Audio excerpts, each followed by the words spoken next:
అంటే ఒక ఇంటికి వచ్చి ఒక ఇంటికి రాలేదు డబ్బులు. పిల్లలు నలుగురు ఉంటే నలుగురికి అమ్మఒడి వేస్తాం, అమ్మఒడి లేదు.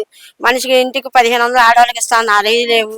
అదే జగన్ నుండి ఈ పాటికి రెండో ట్రిప్ కూడా వేసాడు, 18,000 జగన్ అని వేసాడు. అంటే మీ గతంలో గతంలో వచ్చినాయి 48 సంవత్సరాలు దాటి ప్రతి స్త్రీ కూడా వచ్చినాయి. 48 సంవత్సరాల ఆడ మనిషికి ఎవరికైనా సరే చేయూత పథకం కదా ఇచ్చాడు 18,000. ఈయనేమో నెలకు 1500 ఇస్తానడు. 1500 లేవు, అమ్మఒడి లేదు. పిల్లల స్కూల్కి గవర్నమెంట్ స్కూల్లో చదువుతున్నారు మా పిల్లలు, అమ్మఒడి కూడా ఏమీ లేదు. మాకు ఇల్లు మునిగిపోయింది. వరద వచ్చేసి 89 కిలోమీటర్లు మునిగింది మా ఇల్లు.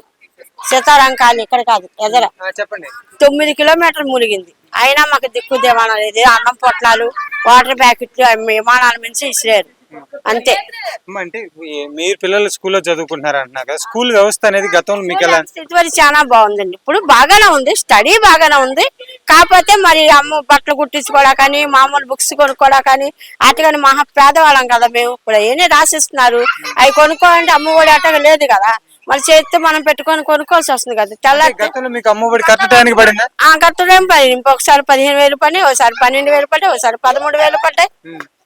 ఆయన వేసారు 4 సంవత్సరాలు 15,000 వేసారు పిల్లలకి. ఆ డబ్బులు పెట్టాయో బుక్స్ అని అవన్నీ పిల్లలకి ఏ అవసరాలన్నీ కొనుక్కున్నాం, ప్రైవేట్లని పెట్టించుకొని చదివించుకున్నాం. ఇప్పుడు మాకు ప్రైవేట్లు పెట్టి చదివించుకోవడానికి లేదు. పిల్లలు వచ్చిన నుంచి ఏమీ లేదు, ఏమి రూపాయి అంటే ఏమీ లేదు. ఆ పిల్లలకంటే బుక్స్ కూడా లేవు. మామూలు జగన్ ఇచ్చినారు బుక్స్లే, జగన్ ఇచ్చిన డ్రెస్సే అయ్యే కదా. ఆటలు పెట్టే పిల్లలు వెళ్తున్నారు వస్తున్నారు. స్టడీ అయితే ఎప్పుడు లాగే ఉంది, స్టడీ బాగానే ఉంది. ఇంగ్లీష్ మీడియం, తెలుగు మీడియం బాగానే చెప్తున్నారు. స్కూల్లో అయితే ఇబ్బంది ఏం లేదు, బాగానే చెప్తున్నారు.